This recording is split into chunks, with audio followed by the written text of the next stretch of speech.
The first meeting was one of the best games of the NLL season to date between the Rush and the Seals. Tonight promises to be no different. Week 12's biggest matchup starts now on ESPN2.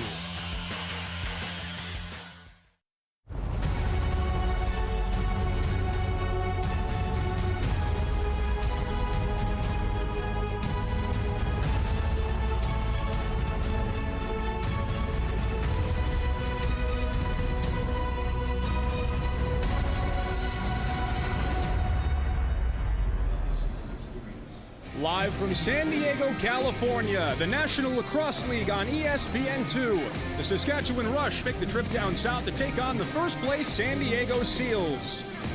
Coming into the night, the standings in the West Conference look like this. The Seals by themselves in first at 6-1. The Rush in third at 4-3, trying to inch closer to Calgary. The season ended today. Both teams would be in the postseason. Hi, everybody. We welcome you inside the broadcast booth at the Pechanga Arena. He is the former Notre Dame star and NLL player Nick Ocello. I'm Cooper Perkins. We'll be joined shortly by Tab Turner from the floor.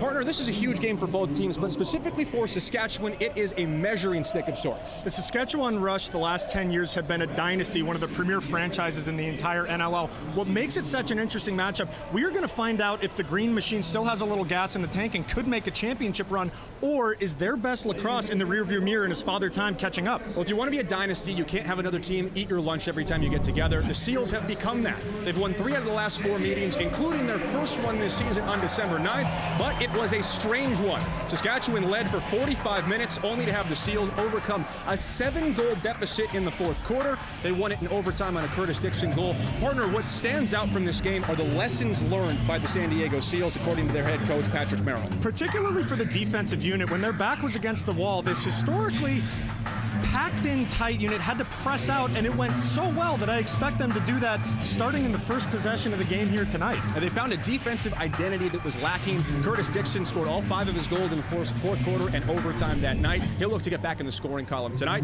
For Saskatchewan, they're happy to get a player back into the lineup who was absent last week in their embarrassing loss to the Calgary Roughnecks. That's Dan Lintner. What is it that's so special about what he brings to the offense? Every great offense needs a guy who is extremely valuable without the ball in his stick. Dan Lintner is that guy for this unit.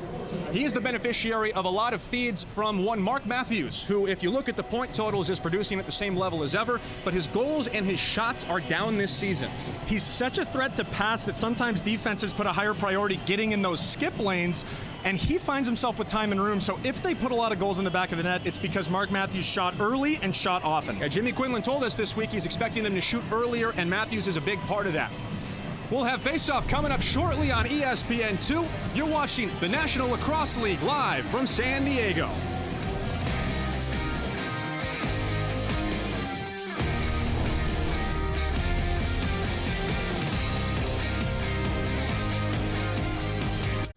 The NLL is brought to you by NLLshop.com, a Fanatics experience, officially licensed everything, and by Guaranteed Rate. Now more than ever, you need the best.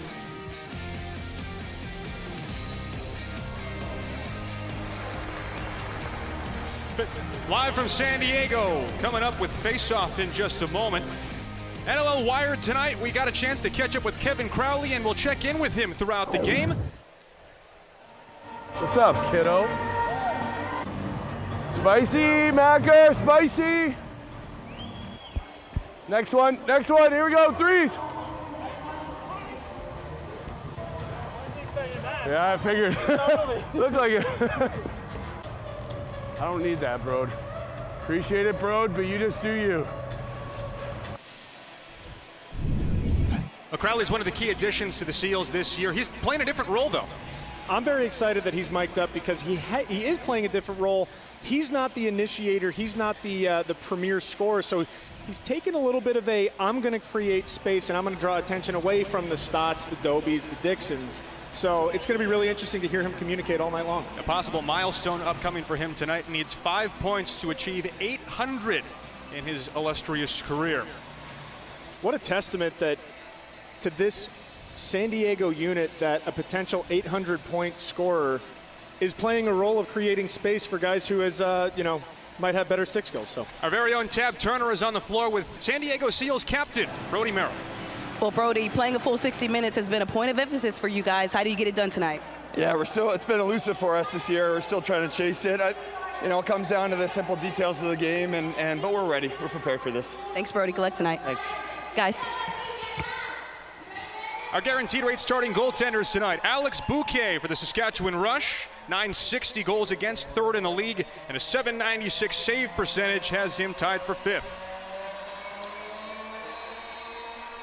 His counterpart tonight, 20-year-old Chris O'Riglieri. He's second in the league with a 9.57 goals against average and is dead even with Bouquet with that 796 save percentage.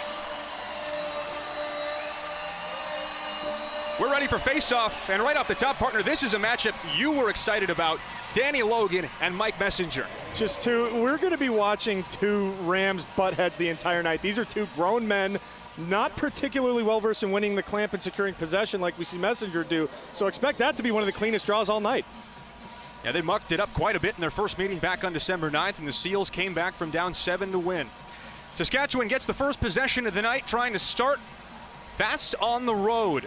They had a slow first half against Calgary last week. Went into the break tied at 3 and then had the doors blown off after halftime. And an illegal screen away from the ball, a turnover, and San Diego has their first possession. Seals offense trying to find some consistency, and one thing that stands out, how quickly they get on and off the floor tonight. It's going to be a point of emphasis for both teams. It always comes down to the little stuff. Are you hustling in and out of the bench? Off a screen, Crowley cranks it into Bouquet's chest, and he vacuums up his first save of the night. Good shot by Crowley. Bouquet made the save, but didn't quite know where he was, so even though that is a save, that's not one that's going to build confidence. The Rush 4-3. Shot from Lintner swallowed up by O'Riglieri. Seals 6-1. But road games have been a nightmare for the Rush dating back to the start of last season. They're just 3-10 in their last 13 away from the SaskTel Center. This is not an easy place to play either, partner. Certainly not. This arena has an aura about it, so regardless of the score, stay tuned until the last second hit zero. Casey Jackson back into the lineup for the first time since that December 9th game against Saskatchewan, has his shot stopped. So both teams get a key player back on offense. For Saskatchewan, it's Dan Lintner. For San Diego, it's Casey Jackson. Now work things on the far side through Ryan Keenan. Defended by Patrick Shumay. Probes his way, leaves it off. Matthews. Trey Leclerc out on him. Matthews now on the opposite side of the floor. Swings it for Lintner, pipes it far side. Really good start by the San Diego defensive unit. We talked about it at the top of the show of applying pressure. We haven't seen Saskatchewan settle in and be able to make a couple passes and get into their rhythm, and I think that's a very intentional strategic decision by head coach Patrick Merrill. Wes Berg, the Coquitlam boy, brings it in.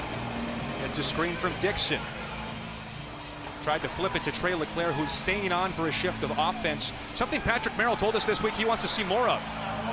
Trey Leclerc is a freak athlete, and he can play both defense and offense.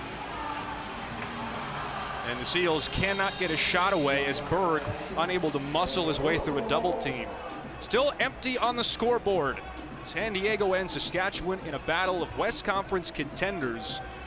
The dynastic Green Machine hanging on to see if they still have a championship run against the upstart Seals, trying to turn the corner after making the West Conference Finals last year. The rookie Austin Madronic. Now Matthews looking to shoot, lost possession. Madronic scored in this building in December, flips it in. And a little bit late, as that was Paulus trying to roll it past O'Riglieri.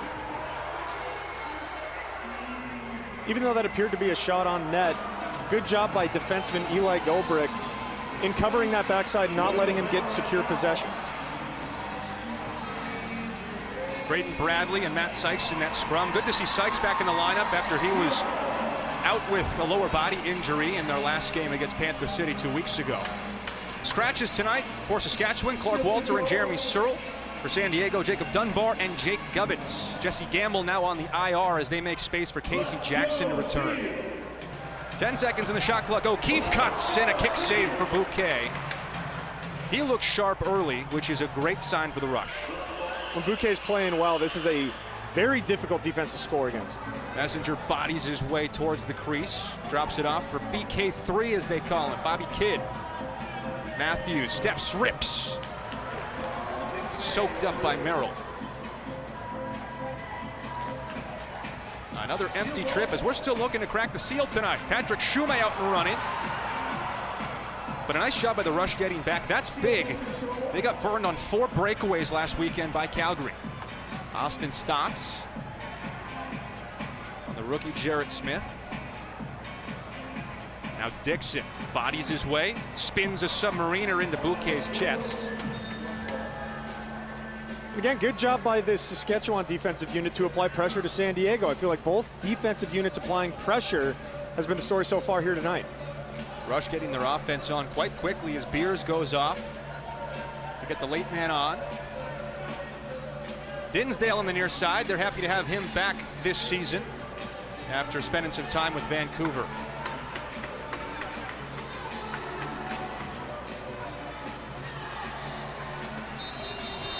And another shot clock violation. Both defenses look like their game plans are pretty sound so far.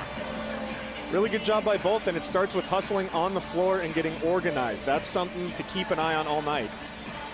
Doby weaseling his way through traffic, gets bodied to the floor by Mark Messenger. The Mike Messenger, I should say, excuse me. Bobby Kidd III scored a goal last week against Calgary. Drops it off for Robert Church, who always gives the Seals trouble. And they'll get Kidd for the screen away from the ball, as that will take us to our first time out of the night. Brody Merrill and Robert Church, a couple of number 17s, mixing it up a bit. No score here in San Diego.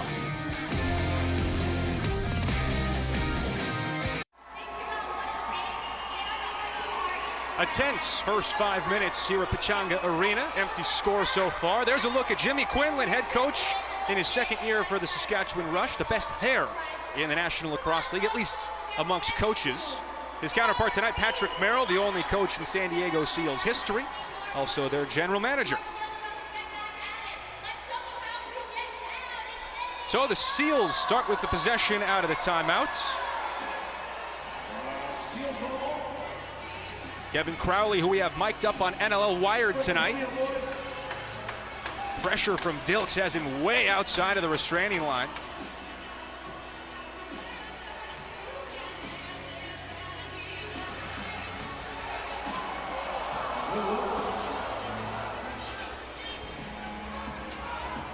We welcome in our audience from ESPN2 that was just watching women's college gymnastics. Matt Beers scores! First goal of the night comes off the stick of the assistant captain. And partner, we finally cracked the seal. A difficult stop for Origlieri here because Matt Beers is running down towards the cage. So everything about his momentum is saying near side, near side, near side. Meanwhile, he does a little flick of the wrist, paints that far side post. Great placement on a sneaky, deceptive shot. Tricked Origlieri, and Saskatchewan gets the all-important first goal. So the Rush, who like to play from in front, score first as Matt Beers, the 33-year-old, nets his second of the year, both of which have come against San Diego head-to-head. And the Rush control off a face-off. Robert Church was quoted earlier this year as commenting on how they like to play from in front and think that's where their goaltender Alex Bouquet is at his strongest.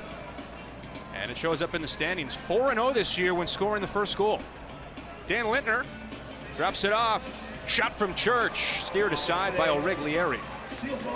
Boy, that's a great save by Origlieri. That's something that's impressed me as a rookie, and getting these reps under his belt, it's easy to let that first goal turn into 2, 3, 4, but he stands tall after giving up a shot. Now San Diego looking for an answer. Curtis Dixon probing his way through traffic.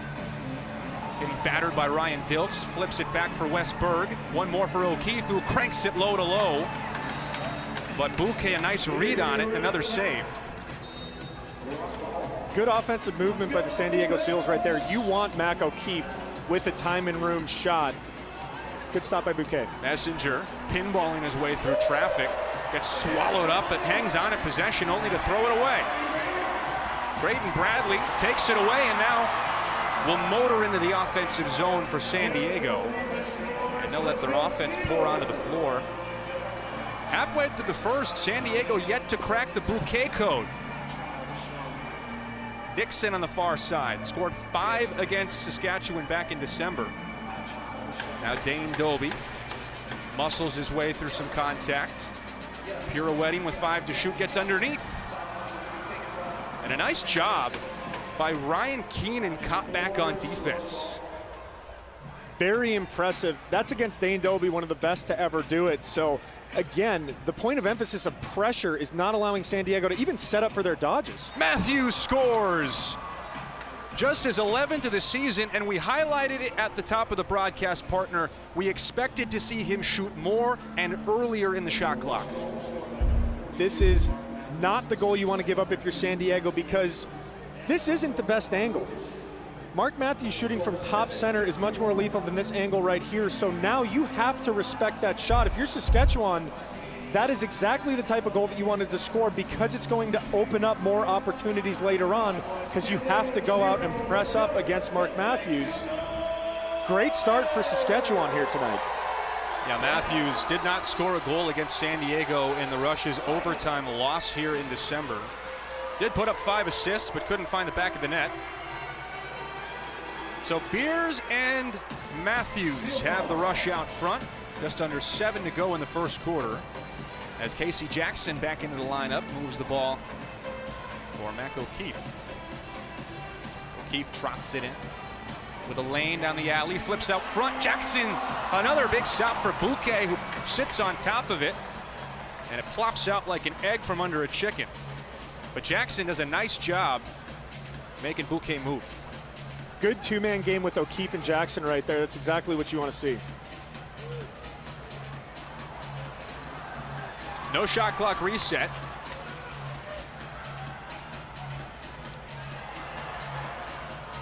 And the Rush with still 5 seconds to work with. Merrill on defense. It's tipped out. Church can't corral it.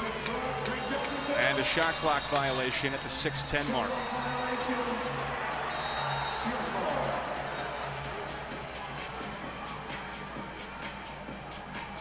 Partner, this is the first time the Seals have their full complement of offensive players. They have not had everyone available in the game this year. No, and particularly Casey Jackson brings yet another new dynamic threat, which is playing from behind the cage. So Saskatchewan has to respect that. Doby flips it, Stotts, shouldered away by Bouquet, denying an airborne Austin Stotts and keeping the Seals scoreless. A great first quarter for Alex Bouquet to this point. And what's impressed me as well is his movement, going from right to left, left to right. He's a very good goalie when he has time and room and time to prepare, but his movement is impressive as we see Messenger lay out Belgrave, but Seals retain possession. A Messenger sending an early message. Stotts gets underneath, flips it for Jackson, who was open, and holding Garland there to corral the loose ball, but Westberg knocks it out of his stick. That's something that's impressed me about Westberg all season long, is he is a very athletic offensive player. He uses that to his advantage to score goals, but create opportunities just like this. These are so important for the momentum of the game. You get a stop, yet you turn it over because of Westberg. And Westberg is such a weapon, as they like to say in lacrosse. Boy, is he. Austin Stotts twirling with one hand. Could not get free as a...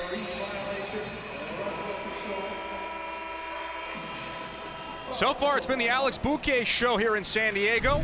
The netminder for Saskatchewan is perfect, denying Casey Jackson and keeping the Seals off the board. You're watching the NLL on ESPN2. More after this.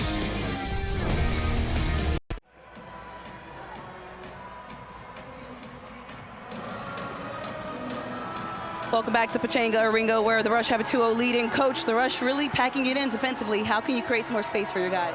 Yeah, they're a good defensive team. I thought we were getting really good looks, actually, and getting to the middle of the floor. He's made some saves so far. But I think just using our size up front to move bodies around and cut in the middle hard. Other than that, again, I think we just got to finish a little bit better. Thanks, Coach. Cooper? Get game day ready and shop your favorite team's jerseys and merchandise. Head to NLLshop.com to get all your National Lacrosse League and team gear today. Rush with possession in the gray jerseys on the road tonight. Messenger and Logan, that's a fun matchup that we'll be watching all evening. Goals from Matt Beers and Mark Matthews have the visitors up 2-0, and that's big. They like to play with a lead, and and have not had any success away from the Sasktel Center in 2 years. Matthews flying down the alley. And the Rush give it away. Good organization and communication by San Diego right there. That was some pretty high-level off-ball movement. Did not let him phase him. Seals at 6-1, trying to win their 3rd in a row and stay perfect at Pechanga Arena, where they're 3-0. That was a big point of emphasis for them this season, making it hard to play in their own building. Dixon surveys, has his pass swatted out of the air by future Hall of Famer Kyle Rubish. And the Winnipeg Jet, as they call him, Jarrett Smith, stripped from behind by Matt O'Keefe.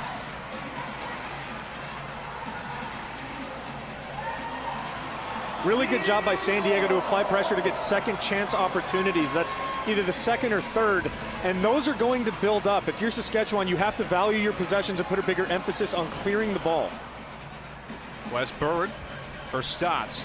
Stotts couldn't get the shot through. Deflects into the corner as Smith, the Manitoba native, tracks it down and works it up the floor to Isaac Enju. Alex Bouquet perfect so far, 8 saves, keeping the Seals out of the net and allowing the Rush to build an early 2-0 lead. They haven't beaten a team 500 or better on the road in almost 3 years, February 22nd of 2020. Church feeds Lintner, diving, stopped by Origlieri. But that's why Dan Lintner is so dangerous. He just creates space and opportunities, and what a great two-man game right there. Have to communicate, especially when you know Lintner's on the floor. San Diego needs to get ahead of that and say open so that that pick isn't as effective. Seals still trying to crack the scoring column.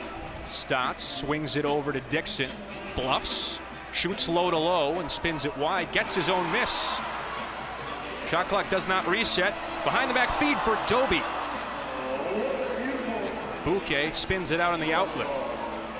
Boy, Austin Stotts with the behind the back pass. Alex Bouquet is a magnet.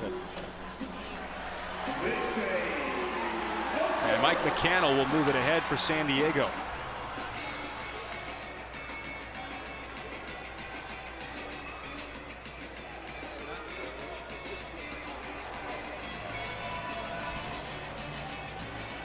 Seals have half the shot clock to work with after a slow change. Doby probes, rips it low to low. San Diego not mixing up their shots much as Berg gets swallowed in the corner by Dilks, and they will not get a shot away. If I'm San Diego, I'd like to lean more into the two-man game. Right now they're initiating from where 3 offensive players are, and it's creating a bit of a traffic jam, which is why you've seen some of these shots just hit defensemen and not make it to the cage. That's one thing the Rush do well. They block a lot of shots, almost 6 of them a game. Matthews looking for help. It's the rookie Madronic. Shoots. And a chicken wing save for Origlieri, who read it cleanly. Good save by Origlieri. He was a tad bit beat in the similar shot selection that Beers scored on earlier, running down and trying to shoot far side. Jackson motoring into the front floor. Now drops it off for Doby.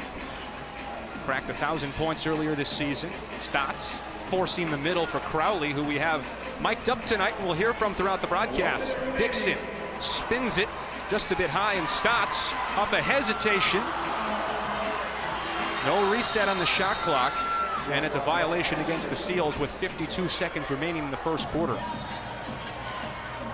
Even with good looks, San Diego's missing the cage, which means Alex Bouquet is playing so good he might be in the head of this San Diego offense. Lintner scores!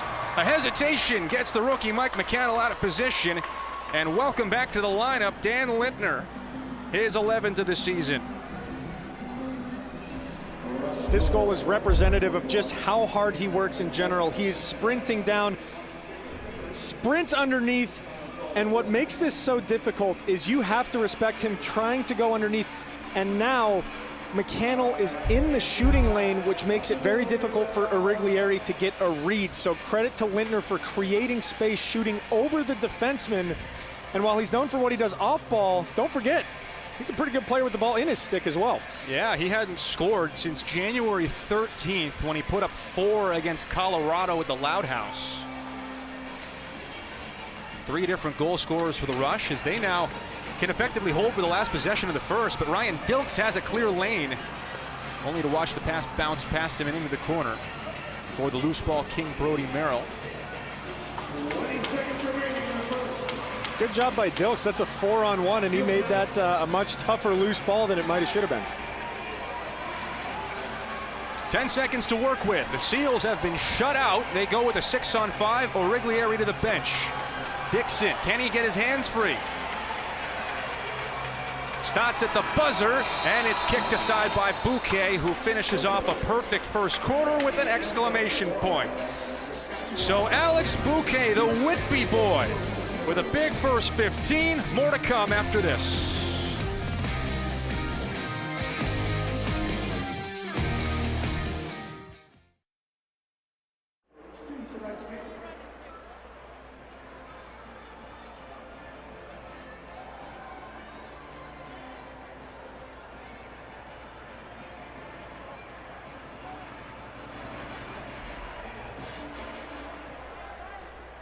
With the big cat. Yeah. Hey, banana progression. Just progression. Here you go, Riggs. Go, baby. Hey! Hammer that ball. Ditch. So the opening 15, San Diego held scoreless. Cooper Perkins, Nicosello. Partner, what do they need to do to get their offense jump-started in the second? I think they need to place their shots and continue to shoot confidently. When Alex Bouquet starts with a shutout in the first quarter, we saw them not put those shots on net. So in the mind of a shooter, you're thinking, my goodness, this goalie's on a hot streak. We have to place it perfectly. You don't have to place it perfect. You just have to continue to get it on net. Don't let him get in your head. Yeah, Alex Bouquet has historically been really good head-to-head against San Diego. Last year as a member of the Vancouver Warriors, he was 2-1 with an .814 save percentage against the Seals last year. And so far, Kevin Crowley and company have not been able to crack the Bouquet code. Messenger and Logan butting heads like a couple of rams at the faceoff dot. And a good old-fashioned AYSO soccer scrum starts out the second quarter. It's the rookie Mike McCannell who trots it across the center line. Dane Doby, quick shot, scores! Wasting no time as Doby gets his 23rd of the year. The Wizard out of Elora gets the Seals on the board.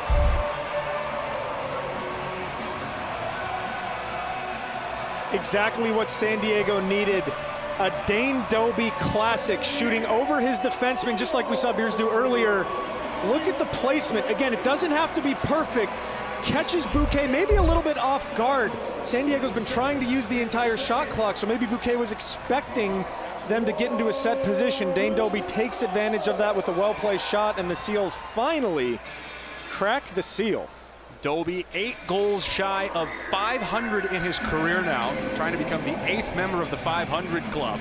Probably won't happen tonight, but could happen in a couple of weeks when they play on March 4th at Snapdragon Stadium against Las Vegas. I was only 500 goals short of that mark. You were not very good, were you? Off the feed, Dinsdale misses wide.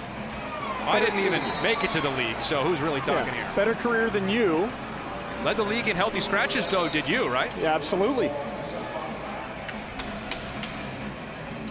No penalties so far here in San Diego. Keenan has it kicked away by Origlieri. Again, a good job by Origlieri bouncing back. That's a similar shot selection, overhand with not a great read, and he stands tall. He does not let the floodgates open. Stotts with some time and space. Now Doby, defended by the rookie Smith. 10 on the shot clock. Dixon, his old teammate in Calgary, bodies his way into a defender with space. The submarine shot into Bouquet's legs as the 34-year-old is able to smother it. Head coach Jimmy Quinlan of the Saskatchewan Rush put an emphasis on defensive communication, and I think they are putting on a clinic here tonight. Not very many miscommunications were resulting in 2 defensemen on 1 offensive player. Good job so far. Matthews whips it far side. hummed wide by Madronic. And a shot clock reset for the Rush. Saskatchewan averaging 12 and change a game. Matthews steps and shoots into a stick. Good job by Graydon Bradley, that is, to get in that shooting lane. Now Bradley has been in and out of the lineup this year. With Jesse Gamble on the injured list, he is in the lineup tonight. Kevin Crowley looking off a pick, gets his hands free, and spins it wide, up and out of play. So the Rush will take over at the 12:33 mark. Remember to follow the NLL on all 4 of our social media channels for highlights and behind-the-scenes content. We're now on TikTok, so follow us at NLL_official. In this one, 3-1. Saskatchewan on top on the road. Ryan Keenan, the former #1 overall pick, probing for help. Matthews hesitates, moves it one more. Dinsdale racing down the alley, flipping for Madronic and turning it over.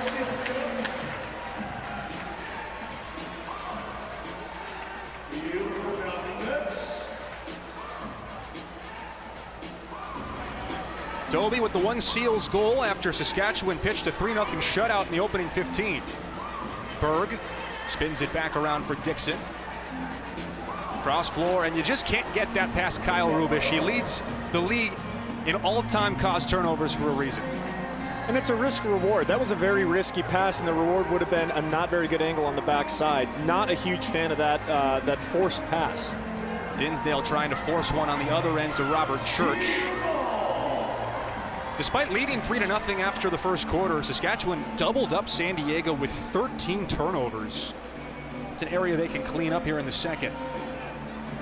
Dobie gets pushed out by Kidd.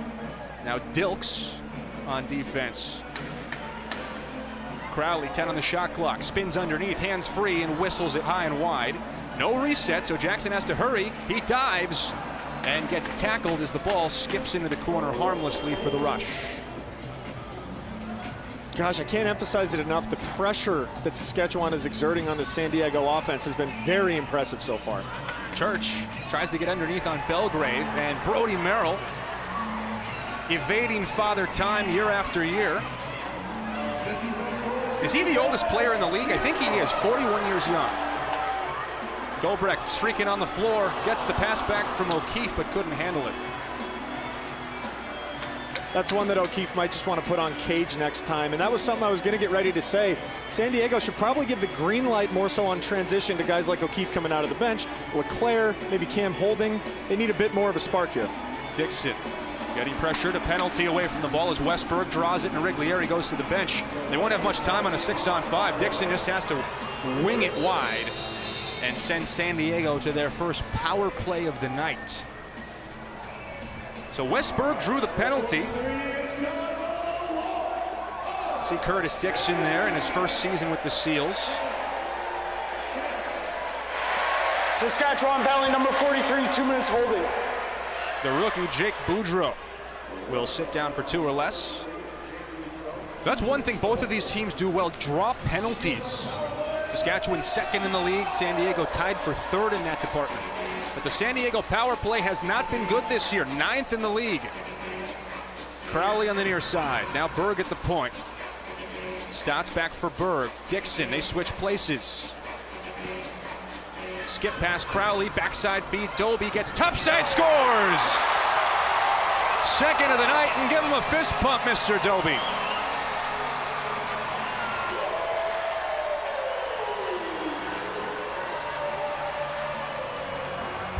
San Diego is at their best when they have really good ball movement. Look at how the ball is just flying around the floor from right to left, making Bouquet move and get out of position so that when Dobie gets it, takes a couple steps to increase his angle. Bouquet is just a tiny bit out of position, and Dobie just sneaks it in the sliver of a near side that Bouquet was giving up. Dane Dobie placing the ball very well here tonight. He has made a Hall of Fame career out of scoring on the extra man. That's his 160th career power play goal, accounting for 33% of his career goal total. 7th on the power play this year. As we will step aside at 9:44 to play in the second. Dane Dobie's second of the night, pulling San Diego back within 1. It's just starting to get fun here in San Diego. 30 nations converging right here in San Diego.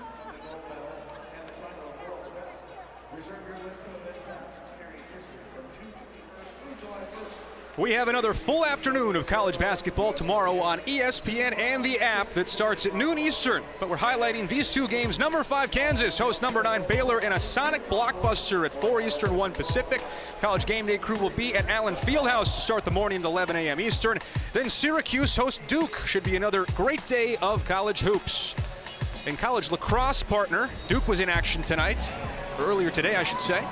Big win over the University of Denver. Couple of alums from the University of Denver in this one. Westberg, Mark Matthews. Dinsdale moves it for Church.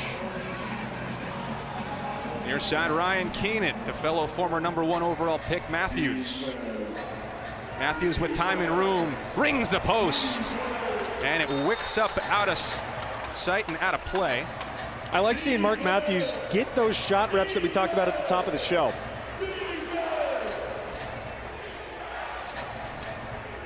Rush opened up on a 3-0 run.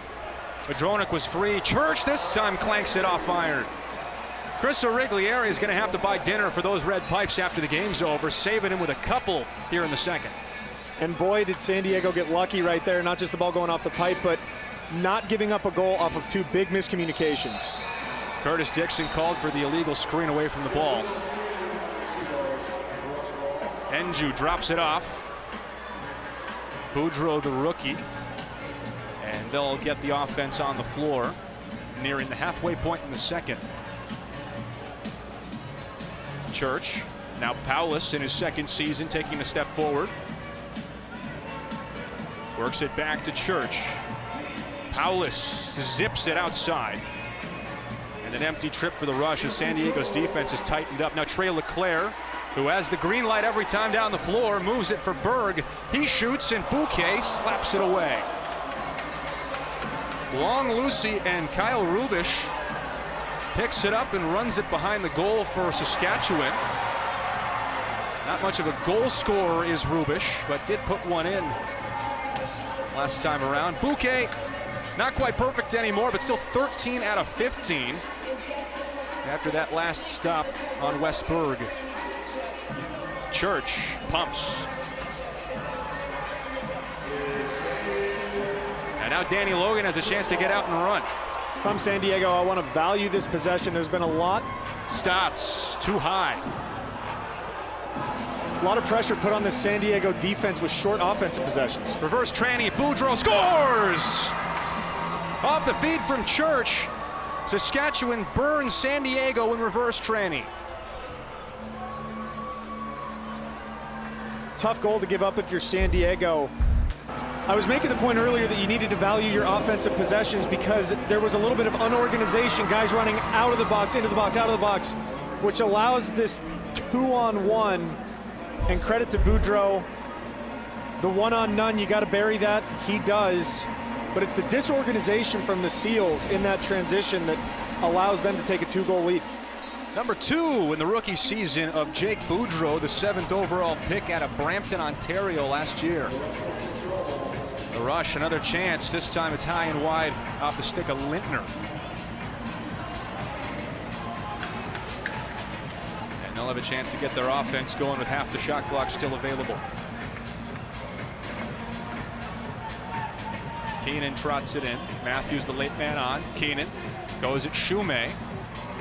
Matthews tries to quick stick it through the defense, but couldn't get it past the traffic. Good job by Mark Matthews creating space right there. We've talked about him shooting, him passing. Turns out he can move defenders to create opportunities for his teammates as well. Crowley for San Diego with time and space. Floats his way back out to the point underneath. Crowley spins it back for Dixon. Wings it across the floor. And O'Keefe with an overhand shot stopped by Bouquet. Credit to Alex Bouquet. He's moving really well between the pipes. He is. That was something that I was going to highlight about Origlieri, but turns out Bouquet is moving, and he's in a good position every time San Diego gets a shot off. Garland couldn't handle the pass. And it's an empty possession and a turnover with Danny Logan galloping down the floor with LeClaire. Doby, first man on, will pull things out and let the offense set up at the 6-minute mark. San Diego beat Saskatchewan back in December after trailing by 7 late in the third quarter. That was the 18th turnover for Saskatchewan. A penalty as Riglieri goes off for a 6-on-5. They'll have 5 seconds to get something off. Stotts rips it, and we'll head to an extra man with the second penalty of the night going against Saskatchewan. See Westberg on your screen, always working hard away from the ball, draws this one for the second time tonight. Saskatchewan minor penalty, 2 minutes holding the stick. So it's Marshall Paulus who heads to the sin bin. Curtis Dixon with the crafty veteran move somehow drops his stick. He certainly could have held on to it, but draws the penalty. Seals 1 for 1 on the power play tonight. Berg at the point. Now Dixon. They switch places. Dixon steps and spins it into Bouquet's stick. There's no fooling Alex Bouquet tonight. The Rush have not been great on the penalty kill lately. Or they've been excellent lately, but not fantastic on the season. At least head-to-head against San Diego, that is. Just 2 for 5 killing penalties against the Seals back in December, but have picked it up in recent weeks. And that play right there is a testament to the hustle that the Rush have exhibited all night. There was a brief moment where there was a 3-on-2. San Diego thought that they had more time, but flying out of the box, they made it even. That pass goes errant, and now Saskatchewan has a chance to kill more of this penalty. Yeah, it's halfway gone. San Diego this year has allowed 3 shorties. Anytime Mark Matthews and Robert Church are on the floor, the Rush are a threat to add one.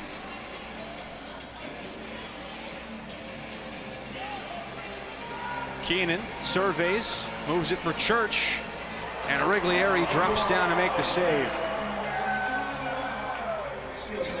Still 35 on the power play for San Diego. Dane Doby converted the first power play of the night for the Seals. He scored both of their goals as they trail by a pair late in the second. Stotts at the point now. Doby again rings the corner. A second quarter hat trick for Dane Doby, and it's 4-3.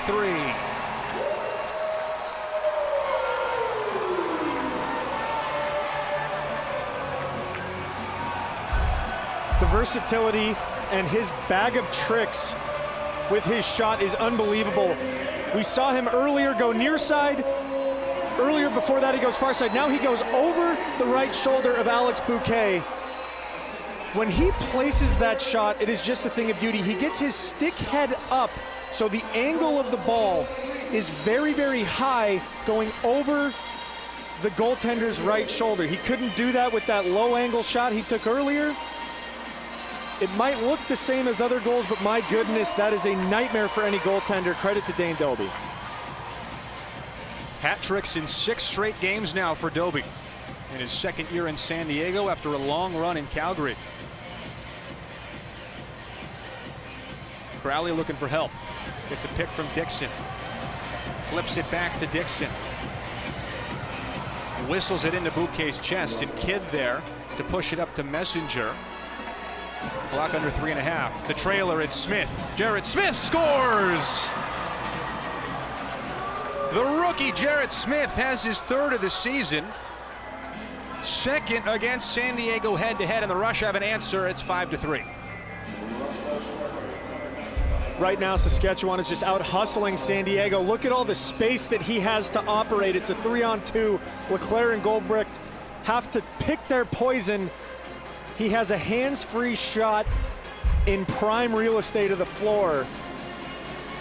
And Saskatchewan taking it to San Diego in transition. Good lacrosse players come from all over. Jarrett Smith, no exception. An alumnus of the Manitoba Blizz program. Enju flying in, drops it off. And a penalty as Enju draws it and will trot off for a 6-on-5 as Bouquet heads to the bench to join him. A lot of time on this 6-on-5 for the Rush. 13 seconds. Dinsdale, now Church. They'll open it up. Keenan steps in, and it kicks off holding.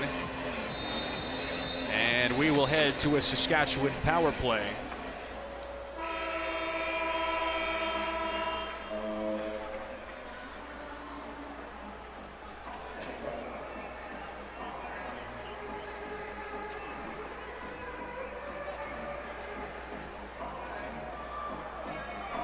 San Diego penalty number 26, 2 minutes holding.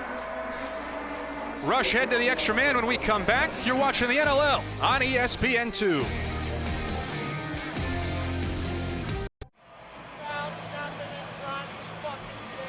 Welcome back to Pechanga Arena. I'm here with Coach Quillen. And Coach, you told us it starts with your defense. What are they doing well out there? They're playing with a lot of energy. I think they're kind of trying to get in their hands. We got to stay out of the box. Obviously, you can't give their guys time and space. So again, we're just trying to kind of play our system and dictate the tempo of the game. Thanks, Coach. Guys. Speaking of the penalty box, Patrick Shumay will sit down for San Diego when the Rush have their first power play. Matthews steps in. Church bounces it wide. Collected by Keenan. No shot clock reset. Rush going quickly. Their power play has struggled lately. Church scores! Not even 20 seconds into the power play, and it's 6-3 Saskatchewan as the script is starting to look a lot like it did in December when these teams met the first time.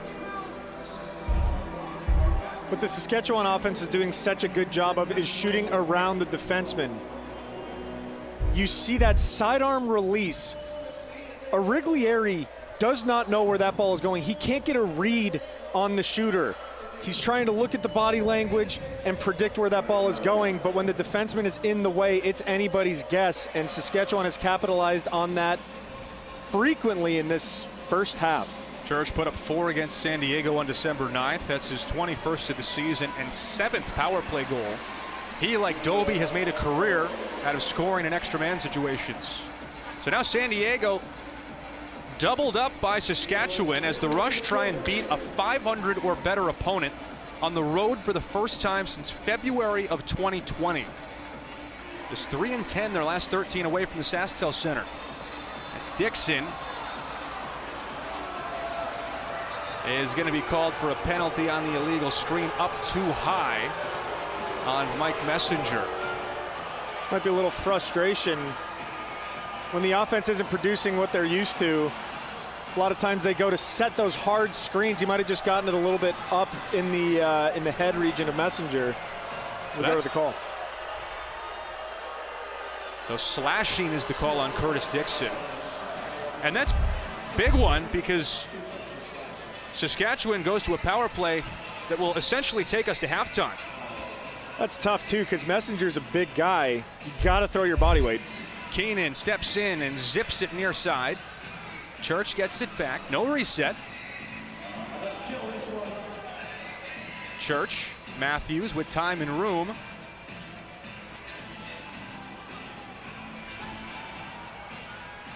And Church cannot get there in time. It's an over and back. So San Diego with Doby flying off the bench by himself. Doby scores!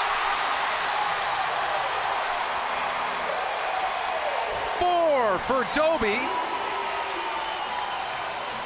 As Patrick Shumay finds him gliding out of the San Diego box for the shorthander. This starts with hustling off the floor for the San Diego. As soon as that was called the San Diego ball, they sprint to the box and give Dane Doby the time and room so that he has a one-on-one with the goalie. And credit to Dane Doby for staying patient right there. I think in the earlier games this season, you would have seen him try to maybe dive and force it a little bit, but he throws 1-2 and then brings it back near side to finish it. And what a first half Dane Doby's having. He's keeping San Diego in it. Robert Church, as the Rush still on the power play. Minute and 15 to go on their extra man. Church and Matthews play catch. Now Paulus far side. Origlieri gets there to deny Lintner, and that's as big of a save as you'll see. Very, very impressive lateral movement from Origlieri. That ball was humming. That was not a soft pass. So for him to go from his left to his right that quickly, really good things. And Matt Beers playing without a stick. Goes to pick it up. Kevin Crowley with 10 on the shot clock. Gets top side. Flips it for Berg inside. Berg, he has one!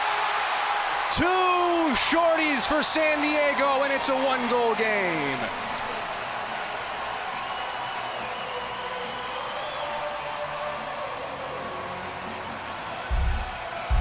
A little bit of miscommunication right here. You go to double Crowley, and you give Westberg just a little bit of space. He's going to take advantage of that every single time. You see 3 Saskatchewan defensemen paying attention to Crowley, which gives Westberg that space to dive. And I don't care how good Bouquet was playing, when Westberg is going across the crease, that's one of the most dangerous threats in this entire Seals franchise. Jimmy Quinlan with a bewildered look on his face, as his Rush have now given up 2 shorthanded goals on this lone power play. Overhead look was Berg outside of the crease. And they're not going to go back at it. So the face-off with Logan and Messenger. Westberg, first shorty of the season for San Diego. They now have 7.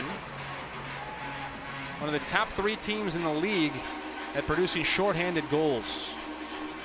Still 30 seconds on the power play. Game and shot clock separated by about 7 seconds. Church, Lintner diving, and Origlieri's there. And a timeout on the floor as San Diego stops play with 26 seconds left. Every time it looks like this game's going one direction, it flips around. Coming up on the Guaranteed Rate NLL Halftime Report, I'll be joined by Seals CEO Paul Speaker to discuss the upcoming Stadium Showdown. And of course, we'll catch you up with the first half analysis as well. All that and more is coming up at the break on the Guaranteed Rate NLL Halftime Report. Well, partner, neither team able to really build any serious momentum. It looked like the Rush might start to pull away. San Diego gets a couple of shorthanders, and we're right back where we were at the start. Special teams has certainly been a back and forth affair tonight. We saw San Diego start to Saskatchewan press in transition and see a lot of success. But let me tell you, one of the biggest things that you can do to get rid of momentum is give up shorthand goals. Saskatchewan giving up not 1 but 2. San Diego's got to feel really good heading into half. And they shouldn't feel that great, but my goodness, 2 shorthanded goals changes everything. So Chris Origlieri goes back between the pipes. At least to start, the Seals will not run him off to play 5-on-5. Remember, still 20 seconds on the Curtis Dixon penalty. So Origlieri looking like he might be ready for a sprint. Westberg picks it up. And now the Seals get it across the midline with just under 20 seconds left in the first half.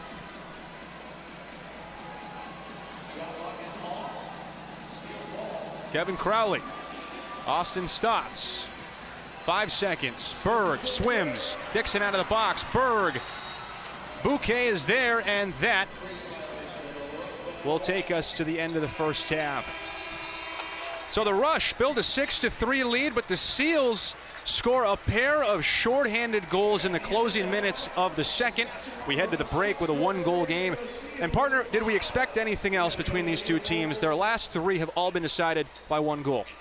Every time these two teams get together, it's a bit of a gong show. I love it, and honestly, Cooper, the fourth quarter is where the fireworks really happen. So as entertaining as it's been in the first half, my goodness, do not change the channel. Well, Mark Matthews got into the scoring column early tonight to make it 2-0. He is with our own Tab Turner down on the floor. Well, Mark, the offense got off to a quick start. What's clicking well for you guys out there as a unit? We just been, beating a dead horse here all year about getting through hard and playing hard, and we just did that in the first quarter and got some good looks.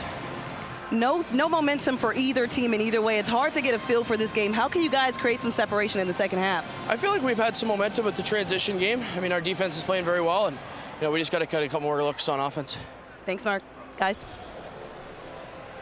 So the Rush, trying to beat a 500 team on the road for the first time in 3 years, go to halftime with a 1-goal lead.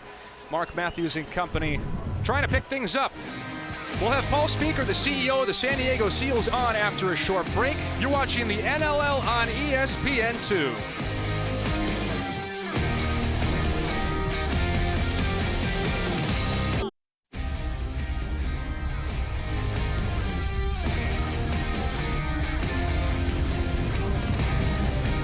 Welcome Welcome to the Guaranteed Rate Halftime Report. San Diego trailing by 1 in their home building. And now I have the pleasure of being joined by their CEO, Paul Speaker.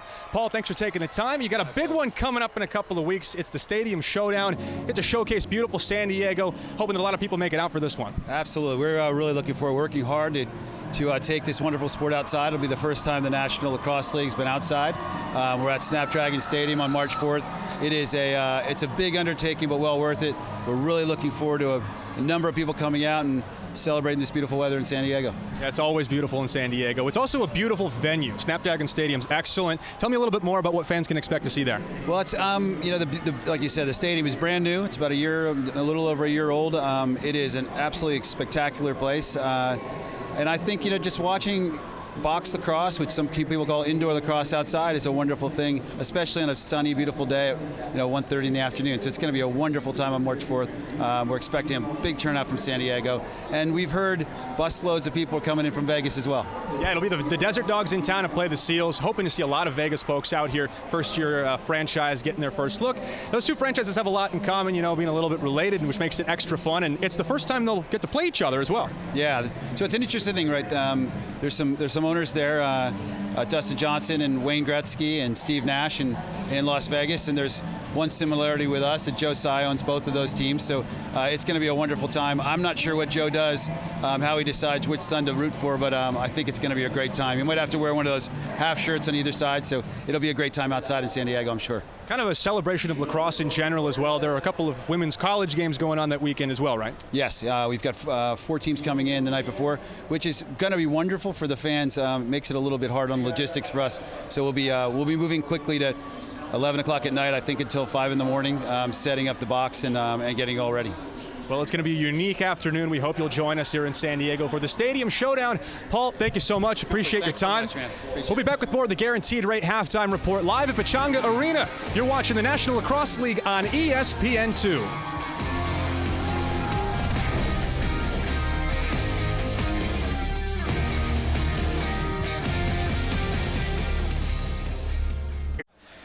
More of our NLL Wired tonight with Kevin Crowley. Let's catch up with the Big Cat. Come! Keep coming, don't! Watch it! Curtis, gotta go. Just shoot it. Four,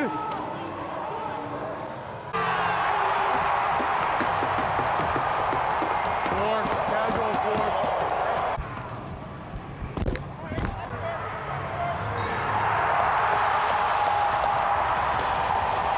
Is that you, 70? Holy. Kevin Crowley with a couple of assists in the first half, pulling him within 3 points of 800 for his career. Looking at the team stats from the first half, playing each other pretty even. What stands out, though, the Rush have been able to manufacture a few more possessions and a few more shots, and they can thank their goaltender, Alex Bouquet, for standing on his head at points. We saw a little bit of a sampler platter from the Rush in the first half. Some transition, some good offense, some really good defense, but Cooper, you said it, Alex Bouquet has been the difference so far. Well, the Rush trying to beat a 500 team on the road for the first time in 3 years. We'll have more coverage coming up after a short break. You're watching the NLL on ESPN2.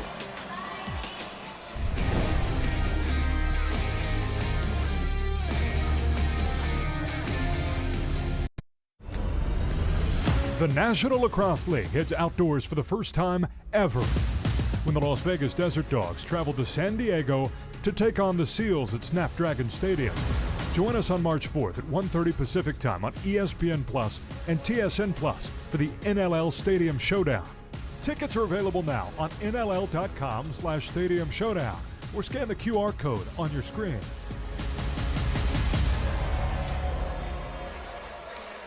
Big weekend of lacrosse in the NLL.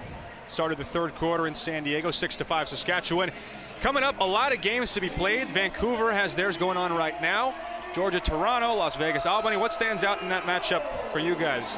For you, Nick, what do you see? I like that Colorado Panther City game. I think there's still a little, is Panther City separating themselves from the Mammoth? I know the Mammoth are battling a couple injuries, so Panther City has a good showing there. That's a good testament to Tracy Kelusky. On the floor right now, Saskatchewan Rush lead by a goal. What did you see from them that stood out in the opening 30?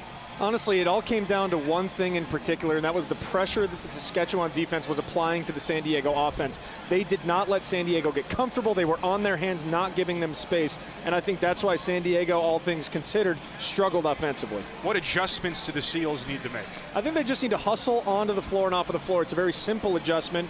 Ball's in their court, but I think Saskatchewan's transition is representative of San Diego's, not sprinting off the floor. Very fittingly, Dane Doby gives the pep talk to start the second half after, as Kevin Crowley said on NLL Wired, a casual 4 in the first half. Head coach Patrick Merrill leading the Seals. Mike Messenger set to face off with Danny Logan. He's been good at giving Saskatchewan some extra possessions tonight, 8 out of 13. And it adds up when Saskatchewan gets more possessions off of the face-off and even some extra possessions off of rebounds. It's just demoralizing and tires out the San Diego face-off and defensive unit. The Rush trying to prove that the Green Machine is still alive and well, and have to get through a team that has given them all kinds of problems in recent meetings. San Diego winners of 3 out of the last 4 head-to-head against Saskatchewan. They've split the all-time series right down the middle at 4 apiece. Robert Church, stick save O'Reglieri.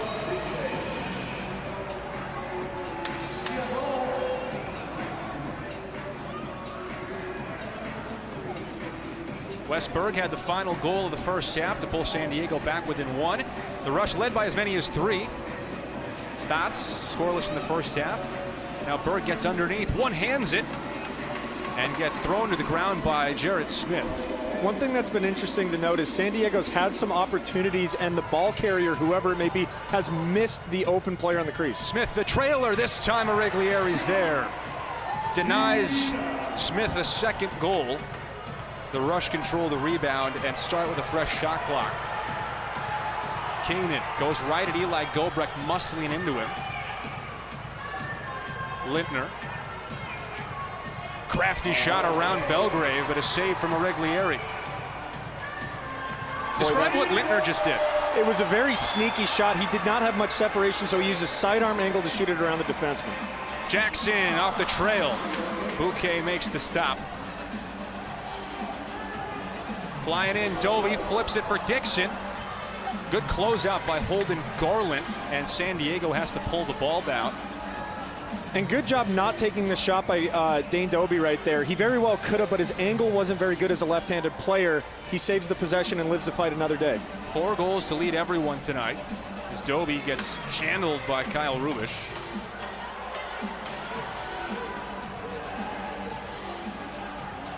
And that pressure from the Rush is going to force a shot clock violation, 12:57 mark.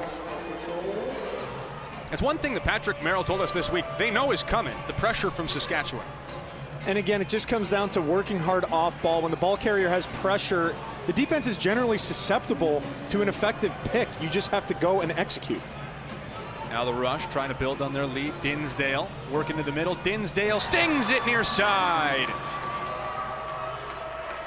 A party for Marty with his 9th of the season and his 4th goal in the last 5 games. One thing that San Diego needs to do a little bit better of a job of is getting on the hands. We see that seal pick on Cam Holding right there, creates separation, and Dinsdale gets his hands free, has all the time in the world to wind up, read where O'Reglieri is, and place it where he's not. San Diego needs to get on those hands and interrupt the shot if they're going to win this game. 250th point of Marty Dinsdale's career.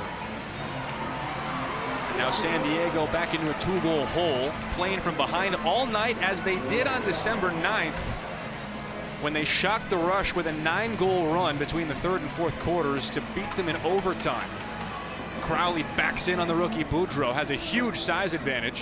Hands free, couldn't get the shot through, kicked off Rubish, and Smith there to end the possession.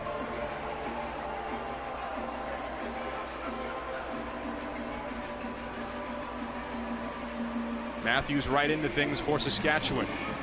1 goal tonight for the all-time great University of Denver. Stings it far side. From the perimeter, Mark Matthews with his 2nd. And the Rush back up by 3, matching their largest lead. This is a bit concerning for the San Diego Seals because you have Captain Brody Merrill. He knows how much pressure to apply, and I trust his judgment more than I trust my own. If he's letting Matthews shoot from there, he is trusting the goaltender as we see a change. So Frank Scigliano's going to come in, relieve Origlieri, and I think it's because of that shot by Mark Matthews being something that generally you want to give up. Pick your poison. We'll have Matthews shooting from outside. The goaltender gives that up. That's really, really tough. An interesting move as Scigliano was the team's starter to begin the season and struggled significantly the first 3 weeks. But at a different point last year was a star in this league and certainly has the potential. He is the team's franchise player technically, as they had to protect him after being taken in the expansion draft by Vegas and then traded back. So he relieves Origlieri. Messenger was open and couldn't handle the pass, so now McCannell has a chance to run. Good job by Dilks getting back on. McCannell, good save. Bouquet getting down in a hurry.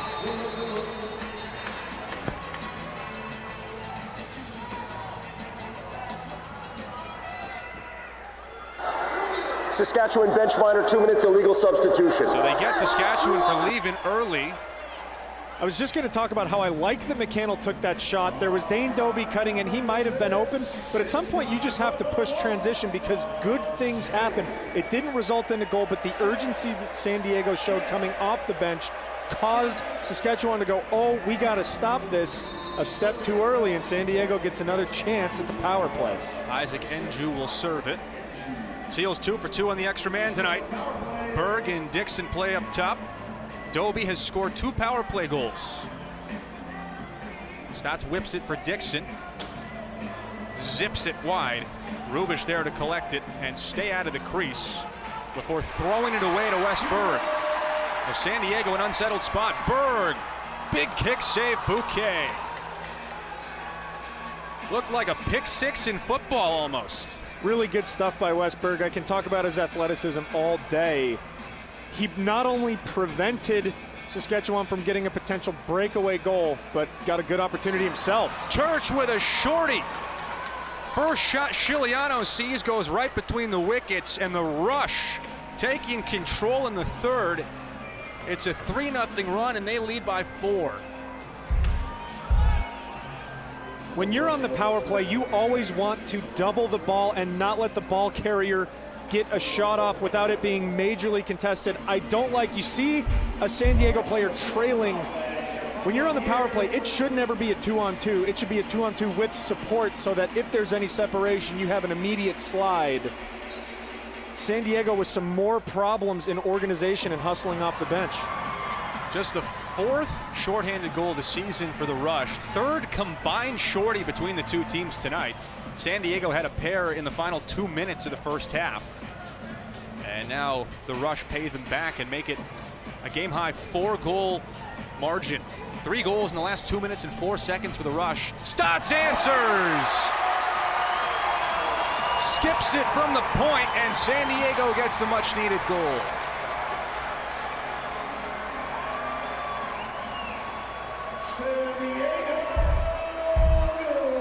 One of the best parts about having a man advantage is just getting time to wind up and assess the goalie.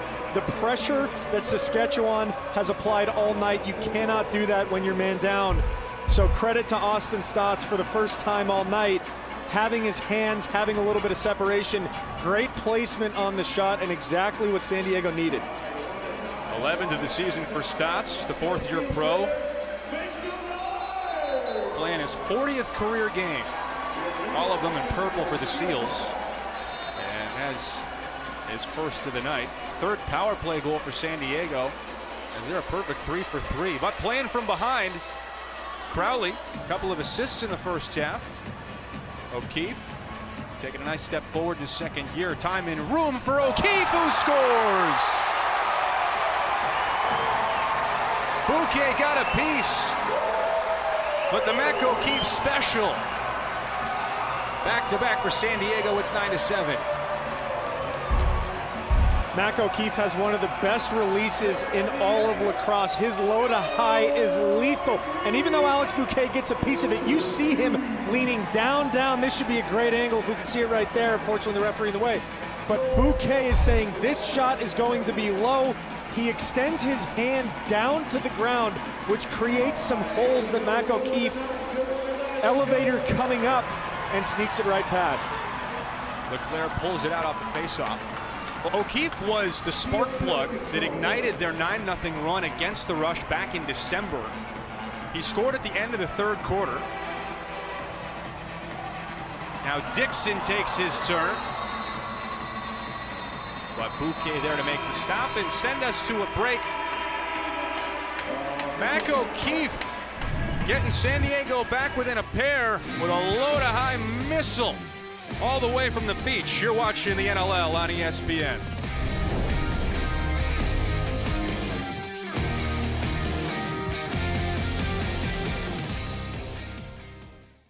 Quite a few rivalries throughout the years, the most recent being the Calgary Roughnecks. Well, why am I mentioning the Roughnecks during this broadcast? 3 current Seals players, Wes Berg, Curtis Dickinson, and Dane Doby to be exact, all previously played for the Roughnecks and even won a championship with them back in 2019. So it's almost like that rivalry transferred over to their new squad in San Diego. And get this, each of the 3 losses by the Rush to the Seals were all decided by 1 point. So guys, I think it's safe to say, especially with all the intensity going on down here, that we've got a rivalry brewing on our hands. Guys? Right on cue, Keenan whistles one high and wide. I think it was Tyler Pace earlier this year in an interview that called them the San Diego Roughnecks, with a good little jab at the Seals and the way they imported star talent down here to the Southland. And I don't think anybody would blame him if you could get Dixon, Berg, and Doby. Calgary's lost. So Calgary's not missed a beat. They're 6-3 and in second place, having beaten the Seals earlier this year. Westberg feeding Stotts. Time and room, couldn't beat Bouquet. Fresh shot clock for San Diego. Rush have led by as many as 4 in a measuring stick game for them. Is the Green Machine alive and well? Berg kicks wide, Beers there to collect, and the Rush defense makes a stop. Got to say, there wasn't a goal right there, but this is a reinvigorated San Diego offense. 3-on-2, Boudreau. Matthews, quick stick for Smith. Was that an instance of Matthews making one too many passes? Arguably, yes. I think that, passing it to a defenseman, Smith, while I'm sure he has fine stick skills, I would put my money on Matthews to bury that more often than Smith. O'Keefe scored earlier in this third quarter. Now Berg trying to feed Dixon, has it swatted by Messenger. Berg twists it into Bouquet's shin guards. Alex Bouquet is just so solid between the pipes. He really is. I think he had, a 2-minute little break where San Diego was able to pump some in, but other than that, he has stood tall tonight. His counterpart now, Frank Chiliano, who has come on in relief of 20-year-old Chris Origlieri. First time we've seen a goalie switch for the Seals in that direction. And a big save for Chiliano. That's his first stop. First shot he saw from Robert Church found the back of the net.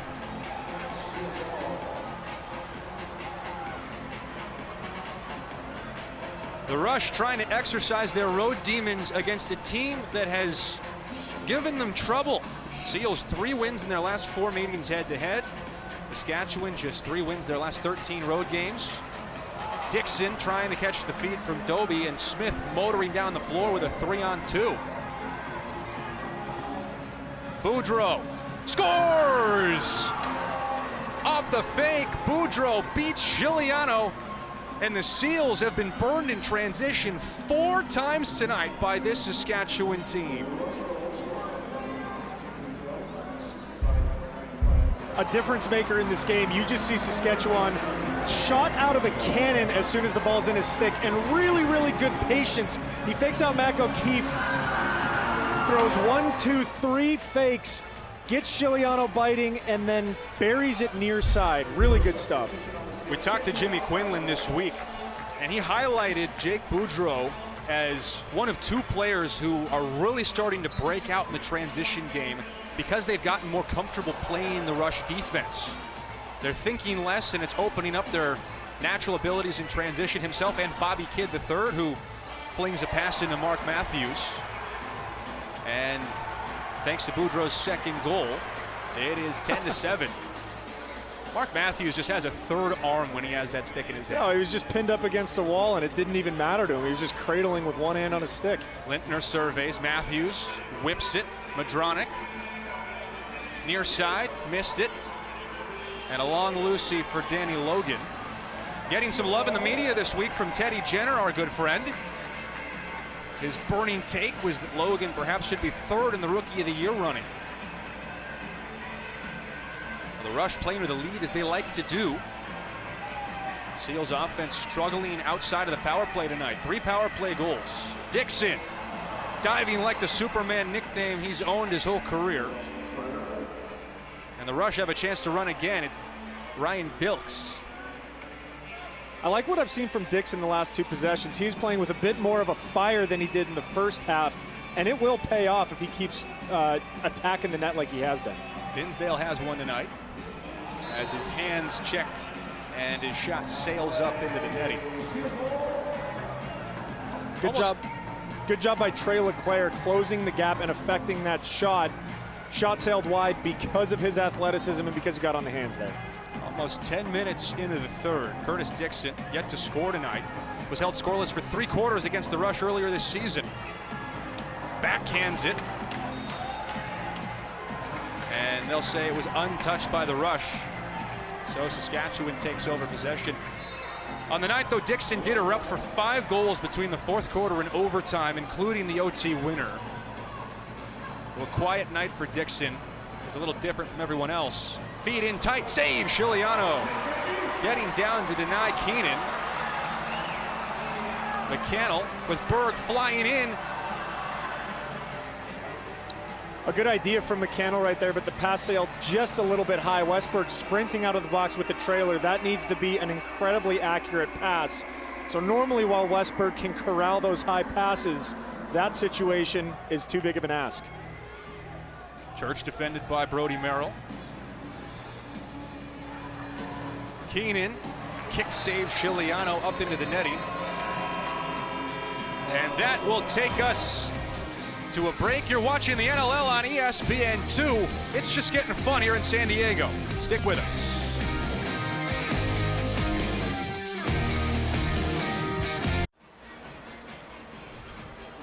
We have another full afternoon of college basketball tomorrow on ESPN and the app that starts at noon Eastern. But we're highlighting these 2 games. Number 5 Kansas hosts number 9 Baylor in a sonic blockbuster at 4 Eastern, 1 Pacific. The College Game Day crew will be at Allen Fieldhouse to start the morning at 11 a.m. Eastern.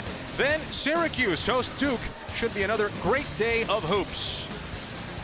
Here in San Diego, DJ Mancat spinning the tunes, and the Saskatchewan Rush enjoying a 3-goal lead as they start with possession with 4:23 to play in the third. Rush trying to prove that they're still contenders in the West. Church feeds it in tight. Keenan couldn't get a shot away. Still 12 to shoot, unsettled. Wide off the stick of Keenan, and a long loose ball for Eli Gobrecht. Early returns, what do you think? Are the Rush still alive? So far, I think so. I think their ceiling is high. It's just a matter of consistency and rising to the occasion every time it's asked. You can't do that once or twice. You need to be consistent with it. Boudreau creeping out on Westberg. The pressure has been a major factor. Doby had 4 in the first half, but Bouquet's there to squat atop it and keep it out of the net. Jared Smith looking for his second in transition tonight. He's proving to be quite the weapon for Saskatchewan. He really is. I like that they meaning most everybody on the floor for Saskatchewan has the green light to shoot. So a delayed penalty as Messenger wins the loose ball and will send the Seals to their 4th power play of the night. Saskatchewan number 41, a 2-minute minor, goaltender interference. Dan Lintner called for goaltender interference. So the Seals head to the extra man for the 4th time tonight. They've gone 3 for 3, but have given up a shorthander. And Westberg will move it to Curtis Dixon to start. Kevin Crowley, a couple of assists, but no goals tonight.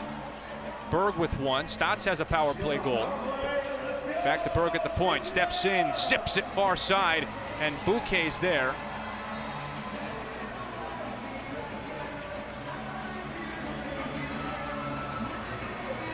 Matthews trying to kill some time. San Diego's power play tonight showing a little bit of structure that they haven't the last few weeks. And that was something Patrick Merrill told us we'd see. Drew Belgrave racing for the loose ball and holding Garland there to collect it still with 6 on the shot clock. It'll just flip it to the far end and make the Seals go get it. But back to the point, the San Diego power play looking more structured and more confident. Yeah, and sometimes it's, simple actions. It doesn't take the Mensa convention to know that Dane Doby with the ball in his stick on a power play is going to result in goals. So credit to head coach or offensive coordinator Josh Sanderson to understand that and get it in his stick. Stotts, Doby, Dixon scores! That was the trio they envisioned when they made the signing. Stotts to Doby to Dixon. 4 power play goals for the Seals. We're back to a 2-goal game. Another example of really good ball movement. Stotts starts it up top, throws it to Doby, and as Bouquet moves from his left to his right, he is thinking that he needs to get to that near side for Curtis Dixon. And my goodness, Curtis Dixon takes advantage of that as Bouquet is moving from left to right. He flips the script and goes back to Bouquet's left, painting that far side pipe. Really good placement and a high IQ shot by Curtis Dixon. Bang, bang, boom. Doby, Stotts, and Dixon. Rush led by as many as 4. They've seen that cut in half. Loose ball push gives it to San Diego as they can pull within 1.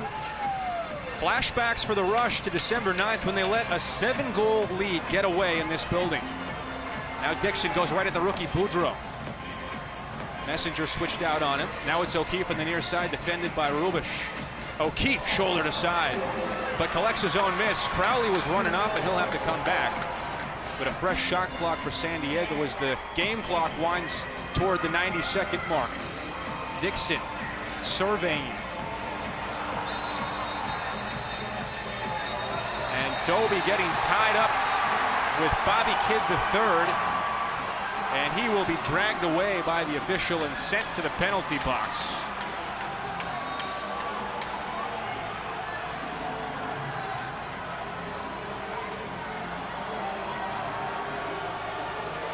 Dane Doby certainly not afraid to play with a little bit of fire.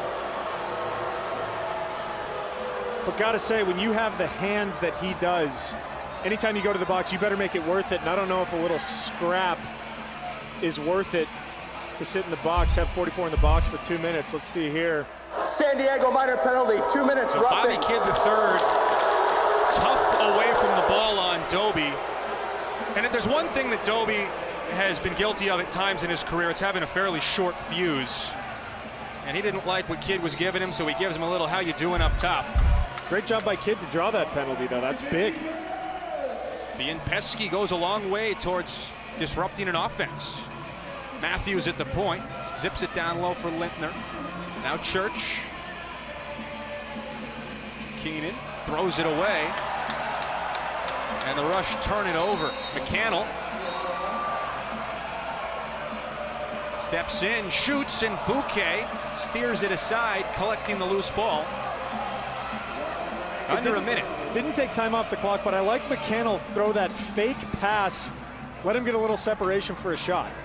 We've seen 3 shorthanded goals tonight. McCannell nearly had the 4th.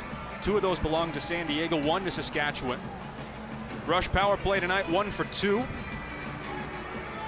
Matthews, Church cranks it off Chiliano's arm. Long loose ball and a 2-on-1 for it. As Belgrave flips it ahead to Leclerc, and he's a dangerous player in transition. Leclerc steps, trying to sting the far side.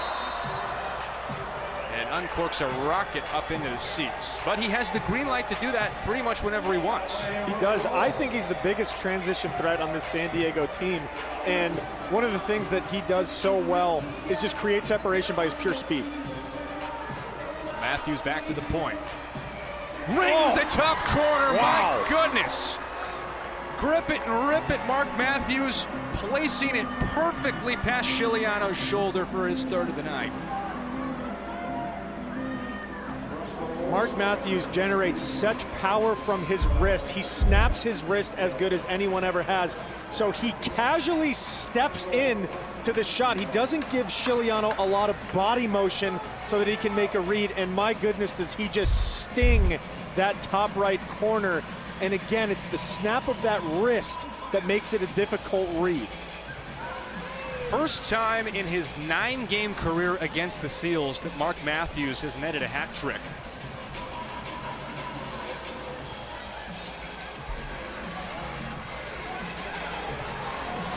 And with that, the Rush back to a 3-goal lead.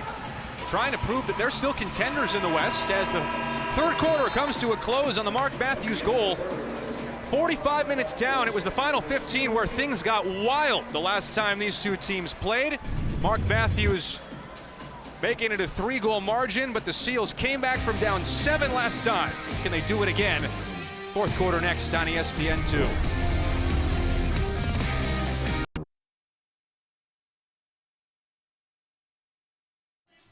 The NLL is brought to you by NLLshop.com, a Fanatics experience, officially licensed everything, and by Guaranteed Rate. Now more than ever, you need the best. Welcome back to Pechanga Arena. Tabitha Turner has more on Dane Dobbie after taking a costly penalty, getting a little bit too emotional as the Seals fall behind by 3, now trailing in their home building. Well, guys, head coach Pat Merrill, I asked him earlier about Dane Dobbie and how he's been able to play at such a high level for so long. And Coach Merrill just told me Dobbie's a special athlete. He's one of the smartest and skilled to play the game, and the fire he brings at this age and level of experience, it's infectious for the group, and it's great for the young players. He embodies all 3 attributes, and he's unselfish. As long as we win, he doesn't care who gets the credit. He also mentioned that Dobbie's not a lot of fun to be around when they lose. So, guys, as you can see, he got into that penalty. Wasn't too happy about that one. Cooper. Thank you, Tabitha. Dobbie has put up 4 goals tonight, leading all scorers in the game. The Rush are in charge, leading by 3 as Madronic gets nailed by Cam Holding. And Saskatchewan is going to be called once again for an illegal substitution.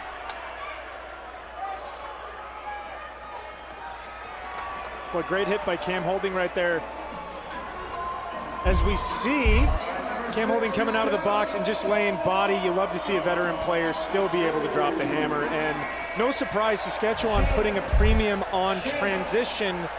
Hey, they're getting great opportunities, but that does come with a bit of a risk, as this is the second time they've been called for this. San Diego's perfect on the power play tonight, 4 for 4, but this one's bigger than all the others combined. Trailing by 3 early in the 4th, can they jumpstart some momentum like they did on December 9th, overcoming a 7-goal deficit?